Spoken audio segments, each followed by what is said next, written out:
Bom dia. Hoje temos mais um tema do Clube do Artigo. Hoje o tema do clube é Desenvolvendo o Programa de Educação para o Bem-Estar WeBeat para promover a resiliência e construir conexão em crianças cardíacas pediátricas. Meu nome é Maria Emília de Arnaldo Silva, sou RM em Cardiologia Pediátrica da Cardioped Brasil e essa é uma apresentação como parte do Programa de Residência em Cardiologia Pediátrica da Cardioped Brasil, Centro do Coração da Criança. Hoje, esse é o nosso artigo, desenvolvendo o programa de educação para o bem-estar WeBeat para promover a resiliência e construir conexão em doenças cardíacas pediátricas. É um artigo de Cambridge de 2024. Então, na introdução do artigo, ele traz que o bem-estar psicológico não é apenas a ausência de fatores psicológicos negativos, como ansiedade ou depressão, mas também a presença de indicadores psicológicos positivos, como otimismo e senso de propósito, que juntos aumentam comportamentos saudáveis e melhoram a função cardiovascular. A resiliência é uma faceta relacionada ao bem-estar psicológico de importância crescente no atendimento clínico cardiovascular e na pesquisa.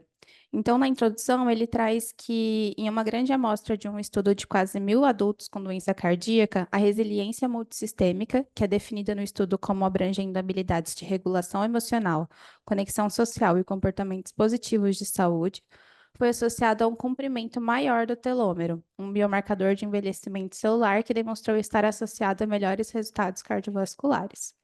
Em um outro estudo recente, com mais de 300 indivíduos com doença cardíaca congênita, maior resiliência foi relacionada a menos internações hospitalares, falta de diagnóstico de saúde mental, aumento de exercícios e participação em grupos de apoio de colegas ou acompanhantes específicos para a doença. Então, em conjunto, a literatura sugere que a resiliência está associada a resultados importantes relacionados à saúde psicológica e física e a uma meta de intervenção modificável. Então, esse artigo ele descreve o desenvolvimento e a estrutura teórica do Programa de Educação para o Bem-Estar WeBeat, uma intervenção de treinamento de habilidades de enfrentamento e psicoeducação em grupo projetada para melhorar o bem-estar psicológico e os resultados resilientes em indivíduos com doença cardíaca pediátrica. Então, nos métodos, ele traz três componentes diferentes. O primeiro componente é o componente de intervenção informada pelo paciente, que especificamente ele é uma grande avaliação internacional de necessidades psicossociais, uma avaliação de necessidades de centro único e um estudo qualitativo de métodos mistos informaram a necessidade geral e os componentes orientados pelo paciente da intervenção. Então, ele traz que em uma pesquisa internacional publicada anteriormente com um N de 1.200 pacientes com cardiopatia congênita e seus cuidadores, com uma idade média entre 10 anos, com um interquartile range entre 4 a 28 anos e 48% desses pacientes de ventrículo único, eles buscaram então caracterizar o apoio psicossocial dessas crianças com doença cardíaca. Então, entre os entrevistados, 1 a cada 3 afirmou que psicoeducação adicional específica para promover sua saúde mental e enfrentamento seria útil. Além disso, em uma avaliação de necessidades mais recentes, baseada em uma pesquisa de 19 adolescentes entre 13 e 18 anos com ventrículo único com cardiopatia, 84% deles acreditavam que o acesso a serviços de aconselhamento específicos de cardiologia seria útil. Além disso, aproximadamente um quarto da nossa grande amostra de 1.200 pacientes com cardiopatia congênita desejava maior acesso a oportunidades de suporte e conexão de pares, enquanto 63% desses adolescentes forneceram informações por meio da nossa avaliação de necessidades de centro único e declararam que ter suporte de pares para os problemas que enfrentam cardiopatia congênita seria útil. Então, ele traz os componentes de intervenção informadas pelo paciente, e por fim, a equipe concluiu que em um estudo de entrevista semi-estruturado financiado pelo governo, conduzido com jovens de 18 a 24 anos com doença cardíaca avançada e seus cuidadores, então, ele incluiu objetivos de desenvolvimento da intervenção, incluindo necessidades de comunicação e tomada de decisão médica, no entanto, também incluiu perguntas específicas sobre resiliência e necessidades psicossociais que posteriormente ajudaram a informar o desenvolvimento da intervenção IBIT. Também, quando perguntados sobre ajuda, jovens com doença cardíaca a desenvolver resiliência, a maioria falou sobre a importância de manter o otimismo, a positividade e bem como o apoio social. Da mesma forma, quando solicitamos a dar conselhos a colegas com condições cardíacas semelhantes, os temas principais centraram-se em torno da autoidentidade, além da doença cardíaca, mantendo o otimismo e a positividade. Em relação aos componentes de intervenção informados pela teoria, ele traz que, embora existam muitas definições de resiliência, a usada por nossa equipe se concentra em promover e desenvolver vários fatores e processos de promoção e proteção em oposição a um resultado específico. Então, definições focadas em processo enfatizam que a resiliência é derivada de múltiplos recursos, tanto internos quanto externos, e que a resiliência de uma pessoa é dinâmica e mutável. E que ela é melhor compreendida por meio de uma lente multifacetada, com influências, então, biológicas, psicológicas, sociais e ecológicas interagindo entre esses ambientes. Então, ele traz que Masten e Unger e os colaboradores, especificamente no primeiro item, o Masten, ele traz que a lista restrita de fatores e processos de promoção e proteção inclui apego, autorregulação, construção de significado, agência e maestria, inteligência, resolução de problemas e eficácia própria e coletiva. Além disso, Unger e colaboradores destacam relacionamentos, controle e eficácia, justiça social, acesso a recursos básicos, identidade e senso de coesão como importantes recursos de resiliência. Então, os principais fatores de promoção e proteção fomentados no IBIT incluem autorregulação, identidade, senso de coesão, autoeficácia e criação de significado, bem como eficácia e relacionamentos coletivos, refletindo uma mistura de recursos psicológicos e sociais internos e externos.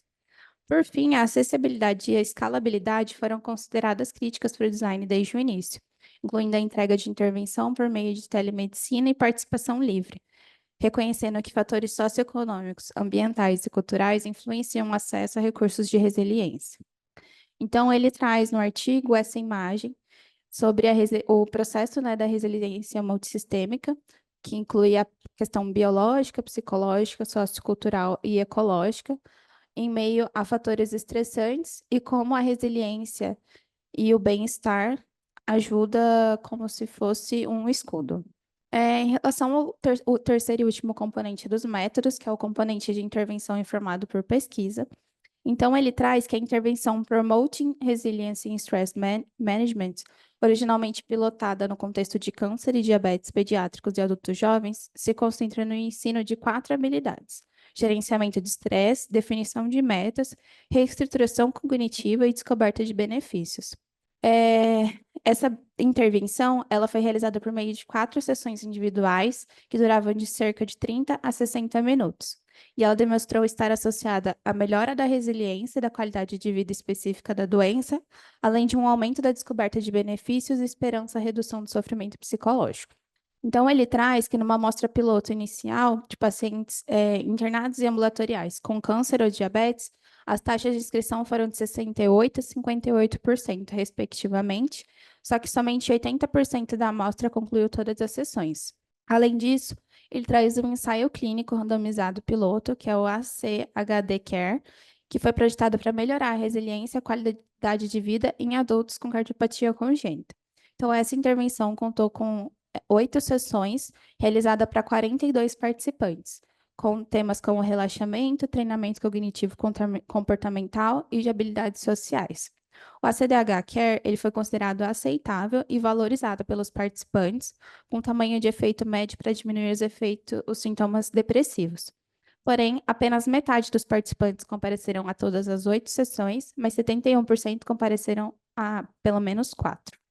Além disso, ele traz outro trabalho, que é o Stress Management and Resilience Training Program, Relaxation Response Resilience Program, que foi recentemente pilotado em uma amostra de 12 adultos com cardiopatia congênita. Esse programa é de grupo de 8 semanas, por telemedicina. Ele era liderado por psicólogos e focou em habilidades mente e corpo, cognitivo-comportamentais e psicologia positiva. Entre aqueles que se inscreveram no estudo, a frequência às sessões em grupo foi excelente, então maior que 80%. Os resultados demonstraram uma viabilidade da intervenção e um tamanho de efeito médio para melhorias na ansiedade e resiliência relacionadas à saúde 3 meses após a intervenção. Porém, os participantes notaram que as sessões mais curtas seriam mais bem-vindas. Então, ao invés de 90 minutos, sessões de apenas 60 minutos. Bem como um conteúdo mais específico para doenças cardíacas. Então, nos resultados, ele traz, em relação à entrega da intervenção EBIT, que inicialmente ele foi projetado por uma entrega via formato de grupo baseado em telemedicina, com coortes de grupos de adolescentes, que consiste em aproximadamente 4 a 10 pares de idade semelhante com diagnósticos cardíacos análogos. Os grupos são conduzidos via tecnologia de videoconferência compatível com a IPA e facilitados por psicólogos licenciados ou estagiários de psicologia trabalhando sob a supervisão direta de um psicólogo. O programa de intervenção, então, inclui 5 sessões semanais de 45 minutos. Ele traz, então, 4 etapas, que seria, primeiro, as boas-vindas ou check-in, evidências, desenvolvimento de habilidades e o quarto, definição de metas. Então, em relação a esses estágios, ele traz que nas boas-vindas o paciente ele mostraria habilidades praticadas na última semana e enviaria para outros participantes por meio de áudio ou texto, com duração de no máximo 5 minutos. Então, então, na parte das evidências, elas seriam compartilhadas por meio de gráficos e mídia amigáveis para adolescentes, criando uma adesão para o desenvolvimento de habilidades. Então, os participantes, eles aprendem 3 atividades para construção de habilidades. 3 atividades para construção de habilidades, baseadas em evidências específicas para o módulo. Então, na sessão, a prática de cada habilidade é facilitada em 15 minutos. E no final, o grupo termina com cada participante compartilhando por áudio ou texto o que gostou ou não gostou e se envolvendo na definição de metas em relação à prática de habilidades. O conteúdo é específico para a jornada de doença crônica ou doença cardíaca. Além disso, uma história de gratidão da jornada cardíaca é compartilhada por um cardiologista pediátrico com cardiopatia congênita, e o livro de exercícios WeBeat, que o acompanha, também é fornecido aos participantes antes da primeira sessão. Esse livro ele é utilizado pelos participantes para definir metas, monitorar a prática e manter notas relacionadas às sessões como úteis. Então, ele traz no módulo de intervenção WeBeat 5 módulos, que incluem a educação para o bem-estar, introdução e construção de comunidade. O segundo, habilidades baseadas em respiração, atenção plena e relaxamento. O terceiro, energizar e habilidades de psicologia positiva. O quarto, ajustar treinamento de habilidades cognitivas. E o 5, agradecer e a prática da gratidão. Então, em cada um, no primeiro, a educação para o bem-estar, introdução e construção de comunidade. Foi demonstrado, então, que o apoio de colegas está correlacionado com maior qualidade de vida e resiliência. Então, o programa IBIT é centralizado na educação para o bem-estar, baseado em grupo, que fornece uma conexão entre os colegas que têm a mesma doença, ao mesmo tempo em que socializa a construção de atividades e processos de resiliência. Então, esse módulo 1, ele tem algumas atividades que incluem a conclusão de pesquisa de base, atividades de quebra-gelo, construção de comunidade em grupo e compartilhamento em grupo sobre o significado da resiliência. Em relação ao segundo módulo, que é habilidades baseadas em respiração, atenção plena e relaxamento, então a atenção plena é um estado de consciência que envolve prestar atenção no momento presente, propositalmente de forma não julgadora. Acredita-se que o mecanismo de ação pelo qual a atenção plena leva à melhoria do bem-estar seja por meio da mudança de perspectiva ou repercepção que vem com a atenção no momento com abertura em uma atividade não julgadora. Essa mudança de perspectiva pode contribuir subsequentemente para outros mecanismos de mudança, que incluem esclarecimento de valores, melhor autorregulação e maior flexibilidade cognitiva e emocional. Então, especificamente entre adolescentes com cardiopatia congênita, uma intervenção de grupo de redução do estresse, baseada em atenção plena, foi associada à diminuição do estresse e ansiedade relacionados à doença. Então, algumas atividades que eles desenvolvem no módulo 2 incluem a instrução e a prática em respiração diafragmática, uma experiência de imagens guiadas e um exercício de atenção plena, ou seja, foco em palavras. Em relação ao terceiro módulo, que é energizar e habilidades de psicologia positiva, então, princípios de psicologia positiva centram-se na concentração e promoção das condições, características e pontos fortes individuais para melhorar o bem-estar e a satisfação com a vida, ao mesmo tempo que protegem contra o sofrimento futuro. Então, incluem otimismo, autocompaixão e propósito de vida.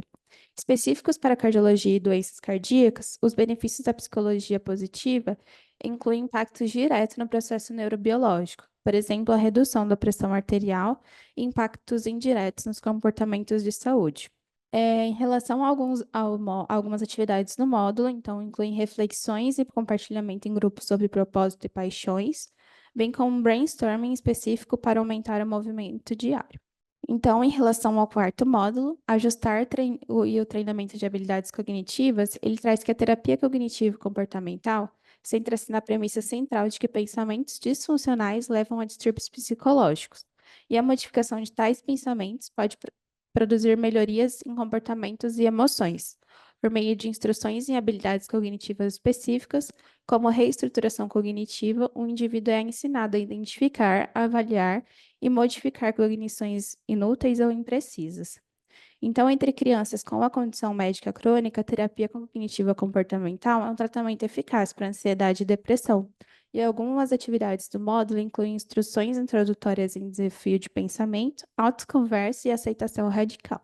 E em relação ao último módulo, que é agradecer e a prática da gratidão, ele fala sobre a gratidão disposicional, que se refere à tendência generalizada de responder com emoção grata ao notar e apreciar as experiências e realizações positivas de alguém.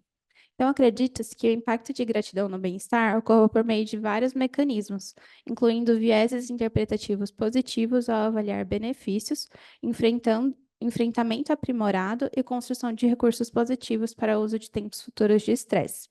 Então, uma revisão sistemática recente descobriu que intervenções focadas na gratidão são potencialmente promissores para melhorar várias condições de saúde, incluindo uma melhora subjetiva do sono e um controle glicêmico. Além disso, a gratidão pode melhorar comportamentos de saúde importantes para o desenvolvimento e progressão de doenças cardiovasculares, incluindo exercícios físicos, dieta e adesão à medicação. Algumas atividades no módulo 5 se concentram nas práticas de autogratidão, gratidão aos outros e gratidão relacionada ao coração. Em relação, então, à discussão, o Programa de Educação para o Bem-Estar IBIT foi desenvolvido como uma das primeiras intervenções focadas em resiliência em doenças cardíacas pediátricas com o objetivo geral de promover o bem-estar psicológico positivo por meio de uma lente de promoção e prevenção da saúde, em, forma- em um formato de saúde digital acessível, ao mesmo tempo em que fornece acesso à construção de comunidade segura entre os pares. Então, eles estão desenvolvendo um teste piloto que ainda está em andamento em pacientes paliados de Fontan entre 13 a 18 anos. E os resultados de aceitabilidade são muito encorajadores até agora e os resultados ainda estão por vir. Eles criaram também um site responsivo que foi desenvolvido como um primeiro passo na expansão deste programa da intervenção, além do formato de grupo de telemedicina. Além disso, ele traz como objetivo do aplicativo que seria atingir mais pacientes e famílias necessitadas, ao mesmo tempo em que auxilia na entrega de intervenção baseada em grupo, ou permite que os usuários concluam a programação de forma independente e autodirigida. Além disso, ele traz que o impacto da participação do programa IBIT em biomarcadores e resultados de saúde é uma fase futura empolgante. Com base na estrutura de resiliência multissistêmica, isso permitiria a investigação de processos biológicos também em jogo, bem como a melhor compreensão de caminhos correlacionais e causais entre a resiliência e o resultado em saúde. Além disso, ele também fala que é importante reconhecer as barreiras encontradas, as lições aprendidas e as limitações inerentes a esse design de intervenção. Porque para alguns jovens, o formato de grupo e a entrega baseada em telemedicina pode não ser ideais. Essas foram as minhas referências. Obrigada. Bom dia a todos. Meu nome é Moacir Fernandes de Godoy, sou médico cardiologista, um dos pesquisadores da FAMERP, participando como um dos coordenadores científicos da Cardioped Brasil, Centro do Coração da Criança. Hoje, 30 de julho de 2024, estaremos comentando alguns aspectos metodológicos e conceituais do trabalho apresentado sobre o desenvolvimento de um programa denominado WIBIT para melhorar a resiliência e a conexão em pacientes cardíacos pediátricos. Trabalho muito recente, né, publicado agora em março de 2024, em uma revista de grande relevância, que é o Cardiology in the Young. Então, temos muito a aprender com esse estudo apresentado. Eu considerei que o trabalho é qualitativo, não há cálculos matemáticos, segmento de pacientes, estudos numéricos de qualquer forma, apesar de apresentar alguns números, mas são de levantamentos de de experiência pessoal, de literatura. Então, é um trabalho qualitativo, ele é de campo, que não houve qualquer intervenção direta em pacientes, ele é transversal, contemporâneo, ele vale para o momento atual, não houve segmento dos pacientes, e uma característica de avaliação ou de redução ou de controle de prognóstico. Então, qualitativo, de campo, transversal contemporâneo e de avaliação prognóstica.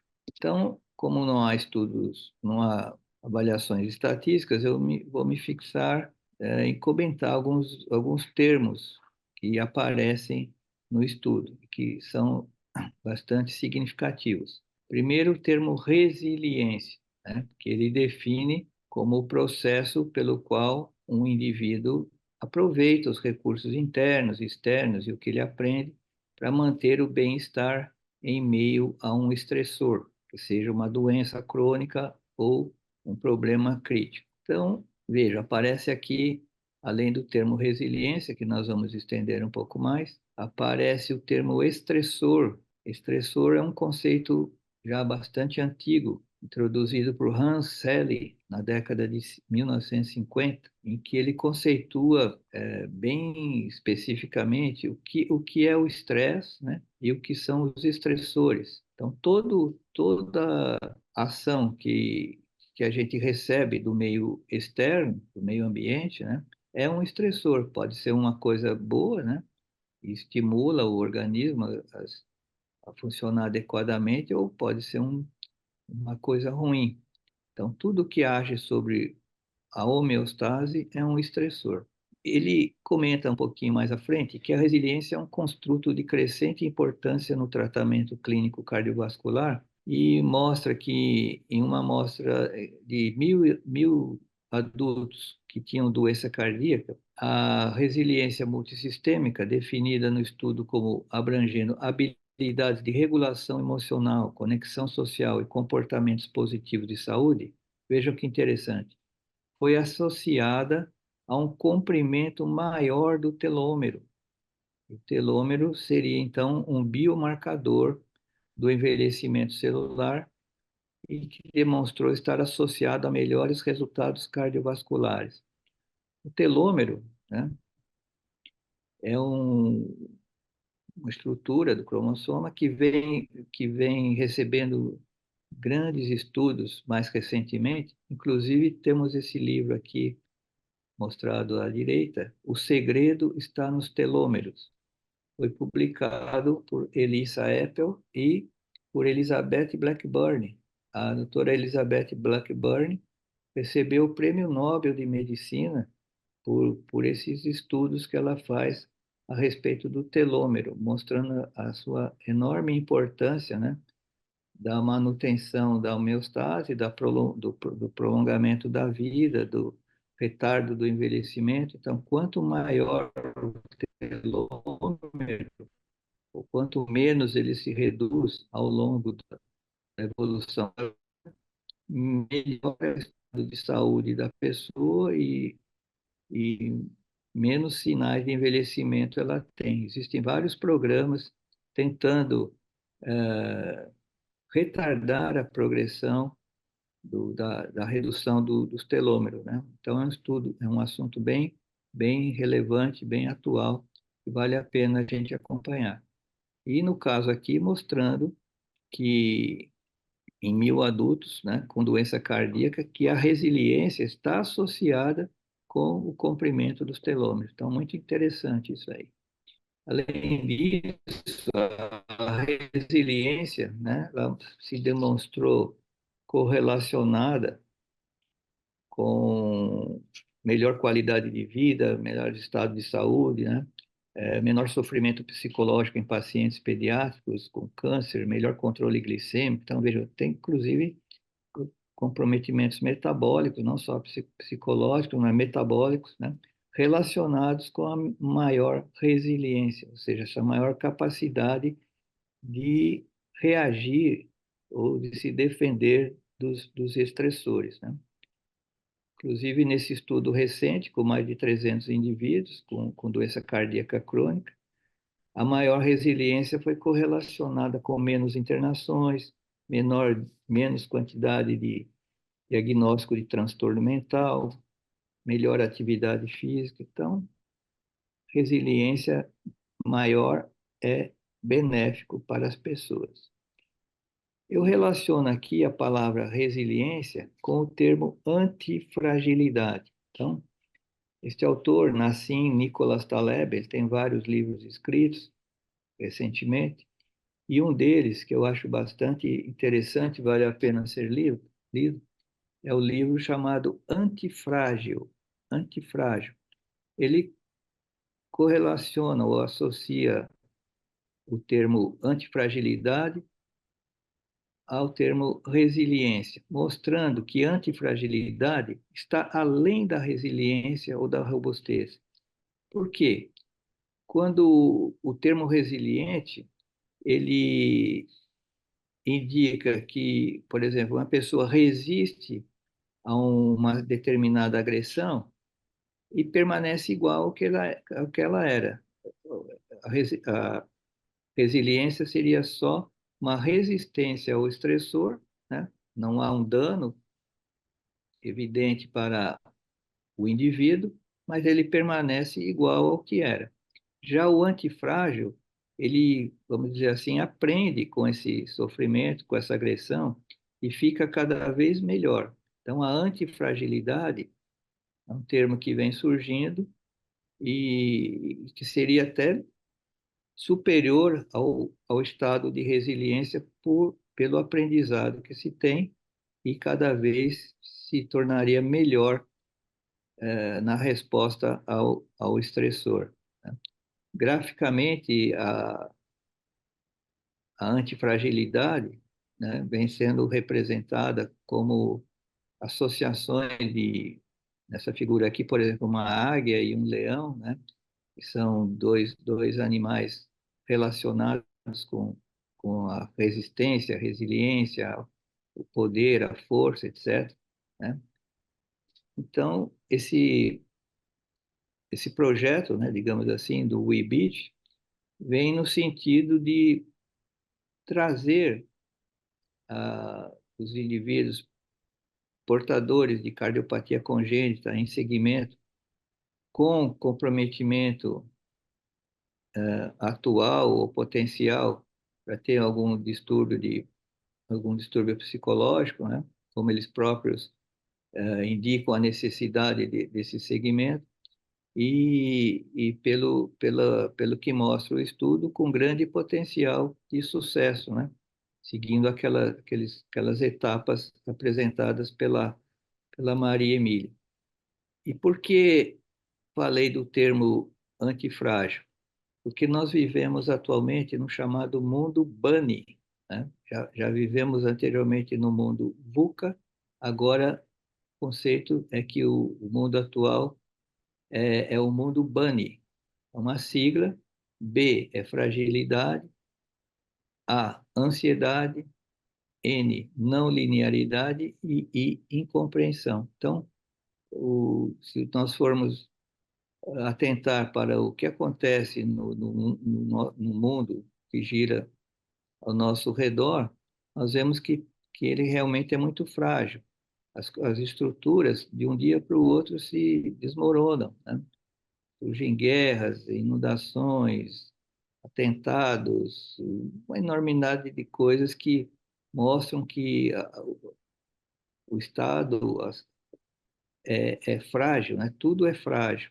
Então, a antifragilidade, em substituição à resiliência, né? Substituição não, mas em complemento, um, uma ascensão relacionada à resiliência, seria uma meta interessante para se procurar, ou seja, buscar sempre a antifragilidade.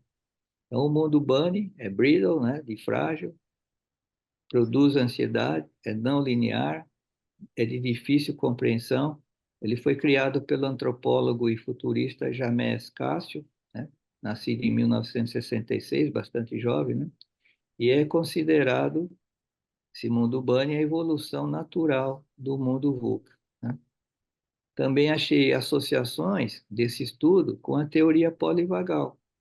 teoria polivagal foi proposta por Stephen Porges, nasceu em 1946, e em 1994 ele propôs essa teoria polivagal, que diz o seguinte, que o nosso sistema parasimpático é dividido em duas partes. Nós temos um parasimpático dorsal, que é o antigo, né? Convencional parasimpático nosso, que é o dorsal, o de repouso, relaxamento, etc., de fuga também, e o vago ventral. O vago ventral existe somente nos mamíferos mais recentes e nos seres humanos, que produz ou que está relacionado com a integração social, a interação social. Então, as emoções, a interação social, está tudo relacionado com o vago ventral. E o vago dorsal, com fuga, relaxamento e na parte patológica, as depressões, né?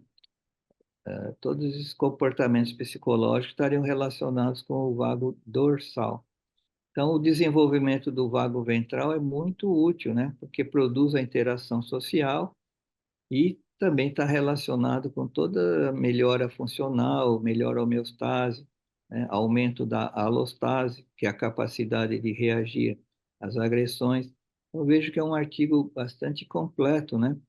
E relaciona várias coisas do mundo moderno e, e tem várias contribuições. Então, o sistema nervoso autônomo, que a gente classicamente considerava só como simpático e parasimpático, na verdade ele tem quatro partes.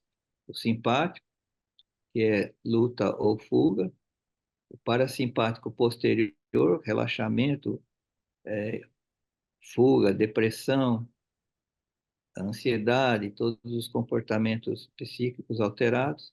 O parasimpático anterior ou ventral, que é das emoções, né? Da interação social, os seres humanos utilizam, e também tem o sistema entérico, né? Nos intestinos, já que o intestino é considerado o segundo cérebro. Então, achei muito interessante que nessa figura ele concentra todos esses aspectos que eu apresentei aqui, de interação social, de, de cognição, identidade, autorregulação, todos os aspectos que se associam com a boa homeostase, a boa saúde, e por isso que está sendo, eu acho que é por isso que está sendo obtido tão bons resultados. Então, em suma, considerei um estudo bastante relevante, praticamente só com fortalezas, não vi fragilidades nem limitações. Obrigado.